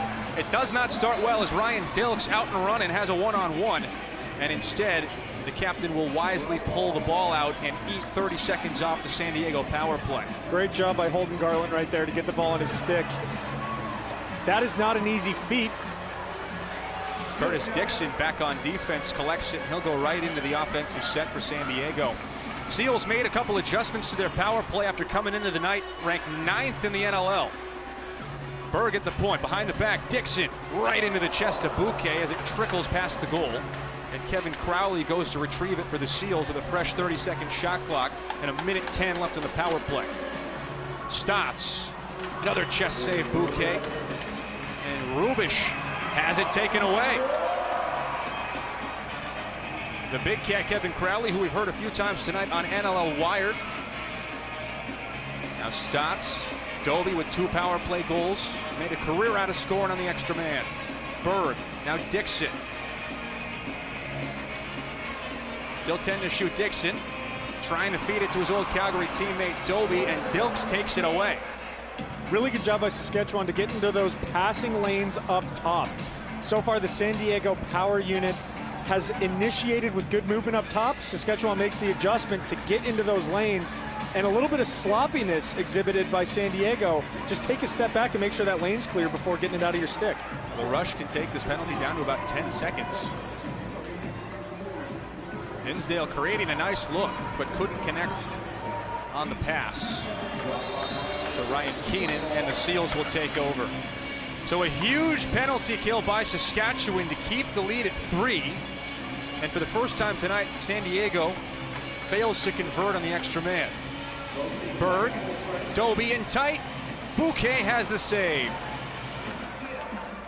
Good job by Bouquet to maintain position right there and not bite for the Dane Doby fake up top. If he did, that would have been a 5-hole goal, but he maintains his position. Enju cutting to the net, couldn't handle the pass. Now Leclerc out and running from Frank Chiliano. Slow break 3-on-3, feeds far side, Doby, face dodge. Oh, and a great recovery by Jared Smith. Boy, that Hail Mary stick check knocks it out of Doby's stick right as he's getting ready to release. Really good stuff. Church goes right at Logan, bounces it wide. McCannell tried to short hop it, and Marty Dinsdale's there for the rush. Now Marshall Palace feeding Dinsdale as he'll pull things out. 3.5 minutes into the fourth, the Rush trying to avenge a loss to San Diego in this building earlier in the season, and it's Dan Lintner. Second for the Cornell alum. And this all started on the other end with Jarrett Smith taking the ball away from Dane Doby. It really does. Oh, it looks like Dane Doby made it just flown out of his stick. Either way, results in a little bit of a miscommunication or lack of communication. Drew Belgrave a little bit surprised by that pick that creates so much separation. Chiliano goes to attack and get into position to attack the stick head. The twister near side beats him. Well, Chiliano between the pipes now after relieving Chris Origlieri early in the third. Mike Messenger stripped by Merrill. Not today, Father Time. The 41-year-old still has his bag of tricks full of options. Whatever was in the Merrill household was taken from the Fountain of Youth, and his over-the-head check is just a thing of beauty. And appropriately, the all-time leader in loose balls collects one for San Diego. As now the Seals should be feeling some pressure, trailing by 4. They've proven that they can overcome a deficit, but their offense hasn't shown that that's something that they look like they'll do tonight. In the first matchup, it gives them confidence knowing that all they need to do is put together a great 5 minutes, and they are not out of this by any means. Doby feeding Crowley, shoulder save Bouquet, who outside of a couple minutes late in the first half has been up to the task tonight.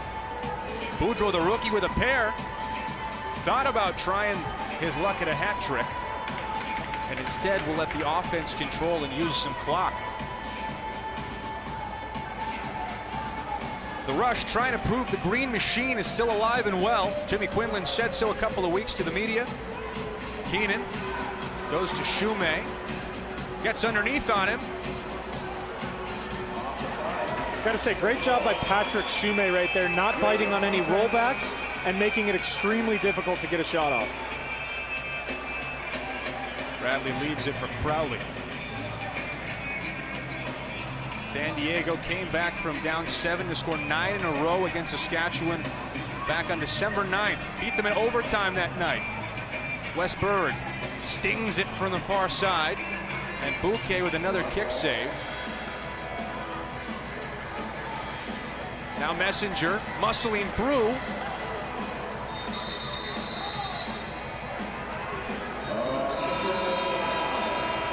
.934 to go as Dane Doby's going to want one back. Had an open look at Alex Bouquet that he couldn't finish. We'll have more after this.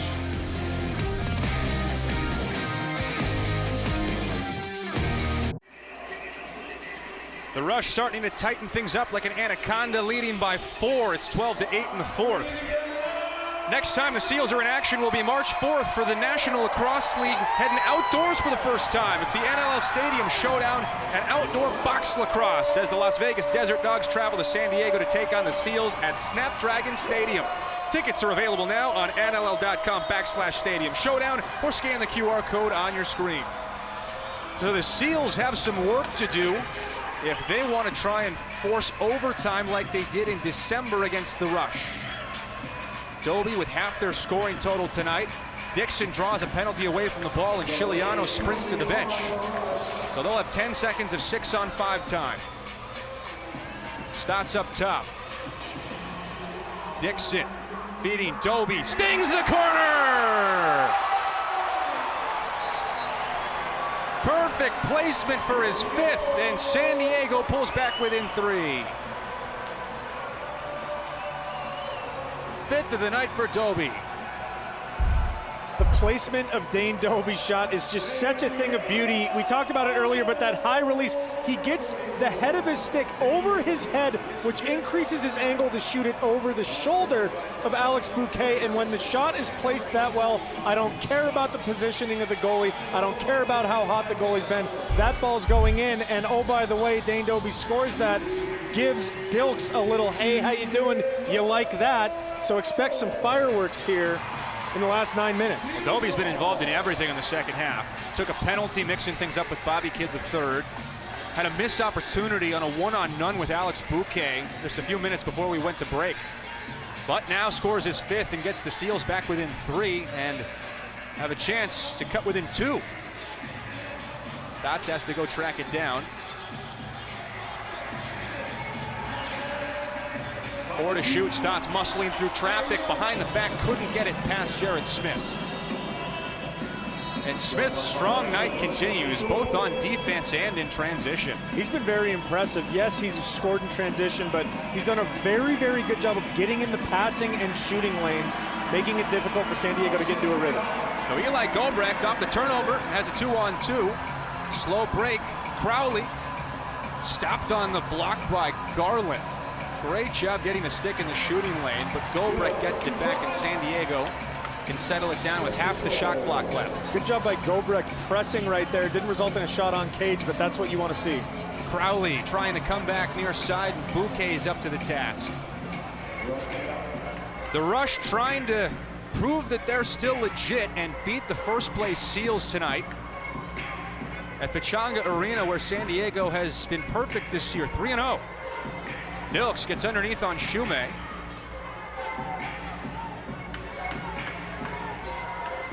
Shot clock at 7. Matthews with his first hat trick head-to-head against San Diego. Chiliano running after it. And slaps it to Trey LeClaire. Dobie wipes out, cutting towards the net. Stotts muscling through a pair of defenders, works it over to Wes Berg, and the Seals go to work with 15 seconds. Berg for Stotts. Now it's Dobie feeding Berg.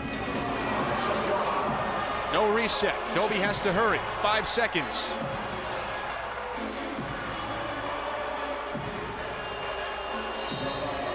Dane Dobie looked a little bit tired at the end of that possession. A long time on the floor for the 34-year-old. San Diego offense looked a little bit tired right there. They got a second chance and didn't do a lot with it. Granted, there wasn't a lot of time, but given the situation, would love to see a little more urgency there. Bradley the block, but Church on the backside. Look what I found. Robert Church collects a fortuitous bounce and widens it back to 4 with his 3rd of the night. A heartbreaker of a goal if you're San Diego. I was just going to talk about how Bradley did a good job of getting in that shooting lane and getting a piece of it, but puts a weird angle on the ball. You can't blame San Diego defenseman Drew Belgrave. Who could expect that? And the easiest goal of Church's career. What a tough break for San Diego right there. Now the Rush matching their largest lead of the night with only 6.5 left to play. Messenger went early, so the Seals will have possession, and their offense needs to get something figured out and get it figured out quickly. They do off-ball movement and urgency. You don't have to be out of control, but you do have to move a little quicker. And one of the things right there, they are forcing passes that aren't open. Saskatchewan's put a premium on getting into those skip lanes, especially in the second half. San Diego has not adjusted. Messenger beats Chiliano. That just might be the dagger. Messenger's done a good job of creating opportunities all night long, finally gets one to go. As he trapped Kevin Crowley, runs by him. Kevin Crowley, not the defenseman. San Diego is not ready. You know Messenger can initiate offense. You know Crowley is not a defenseman.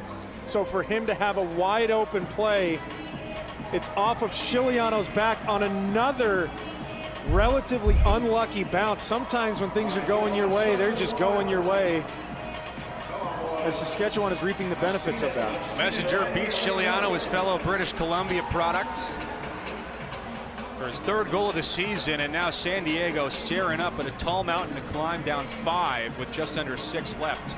They came back from down 7 against the Rush back in December, but this one looks a little bit different than that night. O'Keefe pirouetting through traffic, under 10 to shoot. Stotts kicked away by Bouquet, who has just been solid tonight. He really has. I think that's the perfect word for it, solid. He hasn't been making acrobatic, ridiculous saves. He's just been consistently solid. Well, now the Rush can take some time off the clock and use it as a second enemy for the Seals. Ryan Keenan.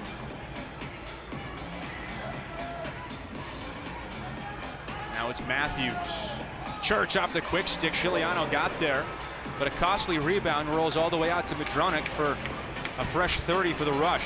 And we see Mac O'Keefe stuck on defense. Yet another San Diego offensive player that's stuck.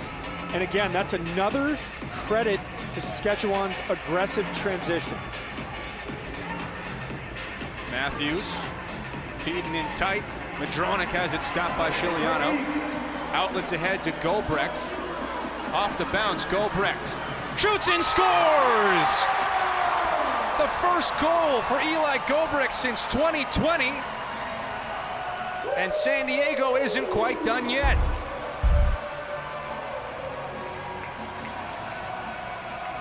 A great pass from the big boy Frank Chiliano. Eli Gobrecht says, look what I found. And Bouquet knows that Dane Doby is coming off of the bench. Chiliano with his eyes downfield as he gets rid of it, knowing that they have to have a sense of urgency. And credit to Eli Gobrecht to know that Dane Doby's coming off the bench, know that Saskatchewan has to respect that, and buries it 5-hole. A huge moment for Eli Gobrecht, and exactly what San Diego needed. Messenger leaves it for Garland, and Chiliano has a big save off his shoulder. Logan the loose ball, and the Seals, with just under 4.5 to play, are going to pull the goaltender and try and go 6-on-5 early, trailing by 4. 3 big saves by Chiliano. Any one of those goes in, and this is a different game, so credit to him for having some big stops. So an empty net for San Diego, 6-on-5. Stotts hesitates with space. Berg kicks off Beers. Back to Dixon, 5 on the shot clock, steps into one. And Smith, a big loose ball for Saskatchewan. Great job by Beers to get into that shooting lane right there. That was a lethal area of the floor. As good as Chiliano's been in relief of Chris Origlieri, it is the kid Origlieri back between the pipes. He's a little bit more nimble and quicker to the bench as San Diego tries to exercise the 6-on-5 the rest of the way. Paulus, shot clock winds under 10. Chicken wing save for Chiliano as he vacuums it up.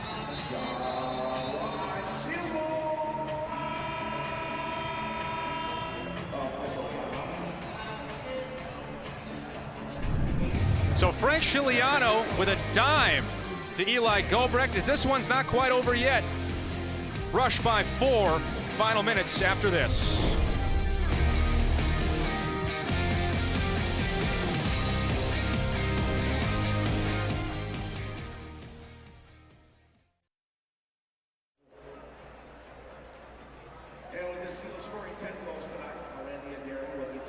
Two couldn't handle the shot, and right on the other end, immediately after that, Dan Lintner makes it 12-8, and since then, the Rush have controlled the game.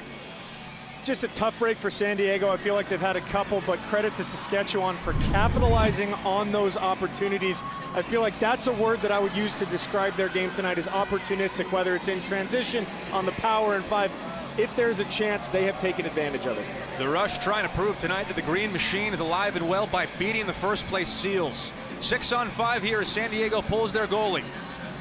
Berg behind the back for Dixon. Still the Rush pressuring as they have all night. Stotts and Doby playing catch up top. Feeding Crowley. Misses high. And Matt Beers is going to let it roll into the corner and have the shot clock expire. Well, they got a good look, but Crowley just couldn't get it on Cage. They did, and again, I think that's a credit to Alex Bouquet, the San Diego shooters.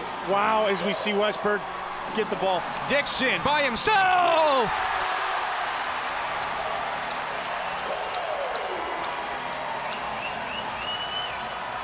Doby with the takeaway, and potentially a costly one for Saskatchewan, as that is Matt Beers down on the floor.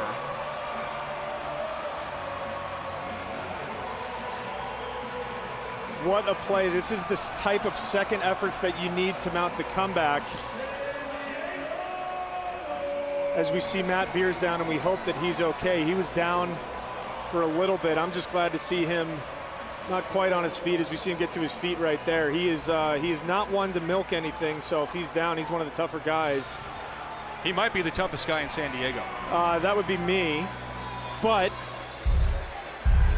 as we just see a great second effort from Dane Doby right there, the diving wrap check. Ooh. And Beers just goes shoulder into the leg of Curtis Dixon. And Curtis Dixon one on none, sneaking it past the 5-hole. But an awkward collision. Matt Beers playing without his stick. You can just tell how much this game means to the Saskatchewan franchise.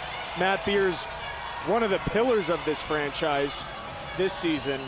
And we got a 3-goal game. I think that play by Beers really illustrates, though, that the Rush understand how important this game is. They have to win to prove that they're still legit.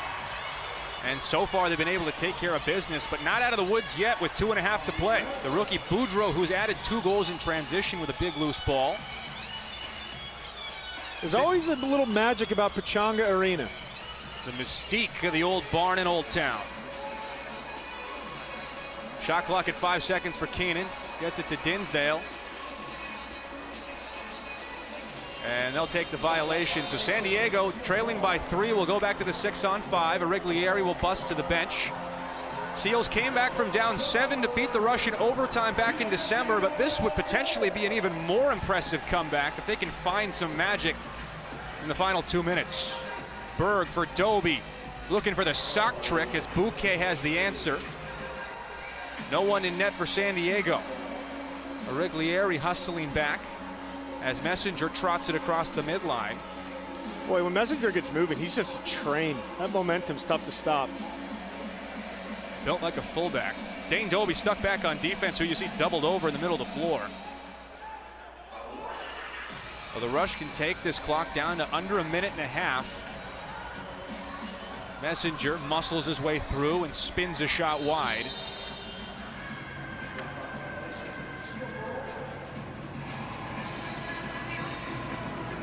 The Rush have led wire to wire tonight. Have not had a tie since it was 0-0. Stotts pirouettes. And Rubish collects what might be the clinching loose ball.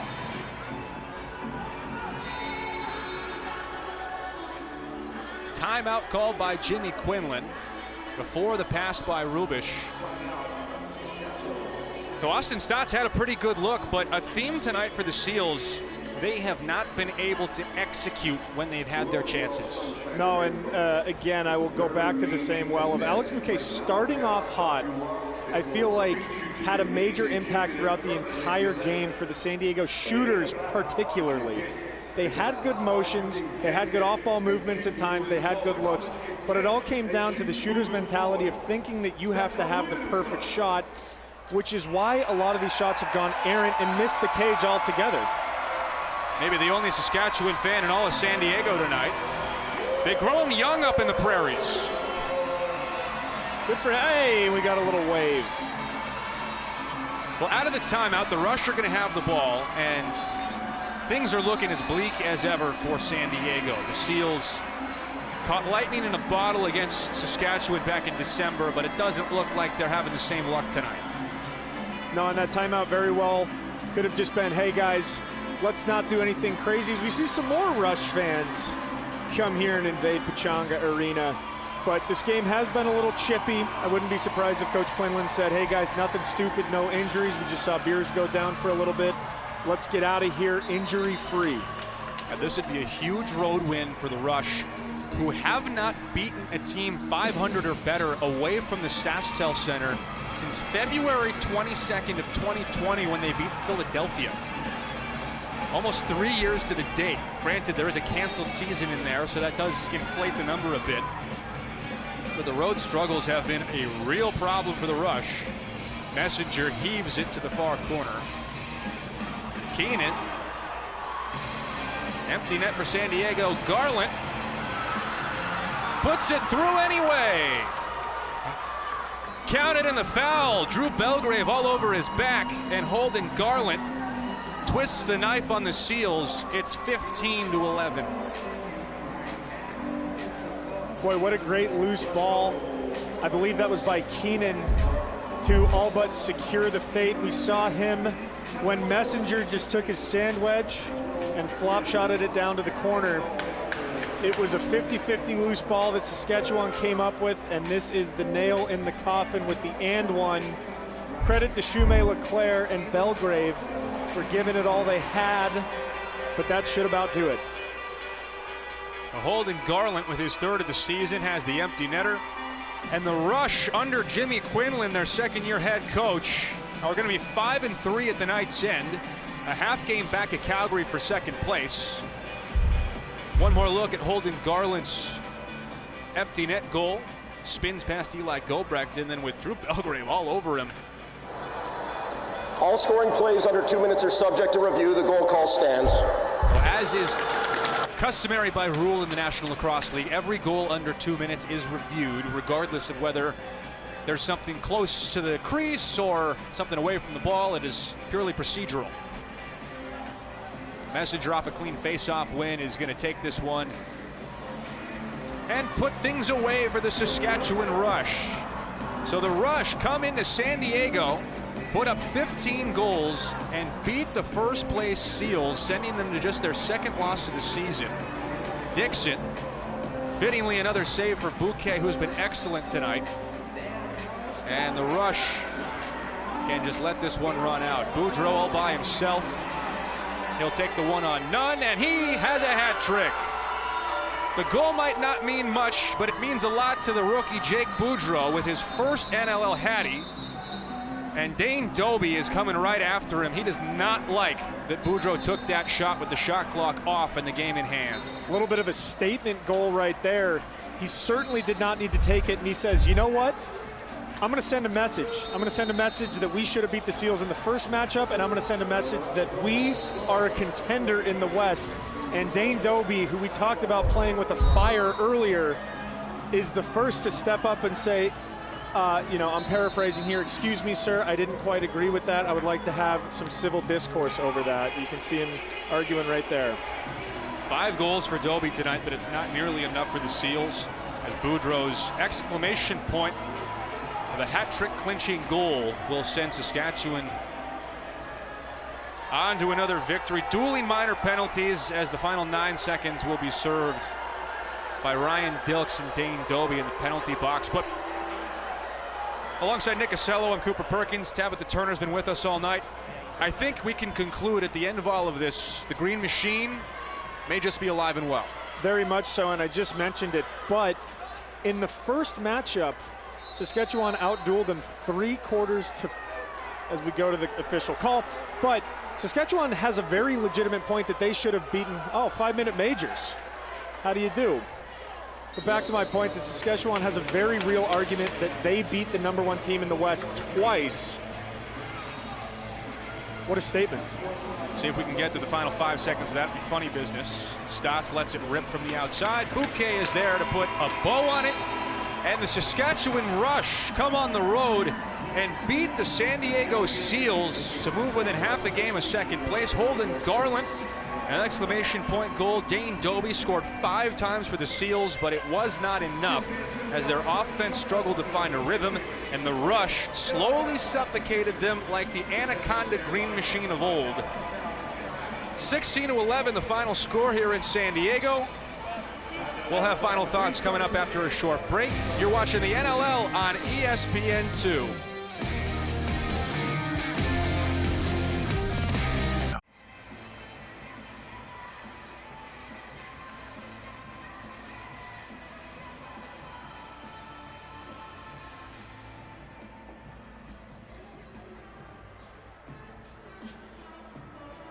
San Diego, our very own Tab Turner is down on the floor with Rush star Robert Church. Well, Robert, all I got to say is, whew, what a game for you guys. It was a bit back and forth. Both teams made a few runs there, but you guys stuck it out. How'd you get it done? Yeah, you know, their offense is so powerful that you know that they're going to go on runs. Like, you can't really stop it. You kind of just got to weather it and try and fight it with some of our own. And I think we did that tonight. The D was great. Buki played well. So, yeah, we're happy with that result. Thanks, Robert. 3 goals for you. Great game tonight. Thank you. Guys. Once again, our final score is Saskatchewan 16, San Diego 11. For Nick Casello, Tabitha Turner, and our entire crew, I'm Cooper Perkins. This has been a presentation of the National Lacrosse League in association with Dragonfly Studios. Make sure to catch 4 more exciting NLL games tomorrow and New York at Halifax on Sunday. We leave you with one final bite of NLL Wired. What's up, kiddo? Spicy, Macker, spicy. Yeah, I figured. Look like it. I don't need that, bro. Appreciate it, bro, but you just do you. Yeah. Hey, banana progression. Just progression. Here you go, Riggs. Go, baby. Hey! Come! Keep coming, don't! What? Curtis, gotta go. Go shoot it, shoot it.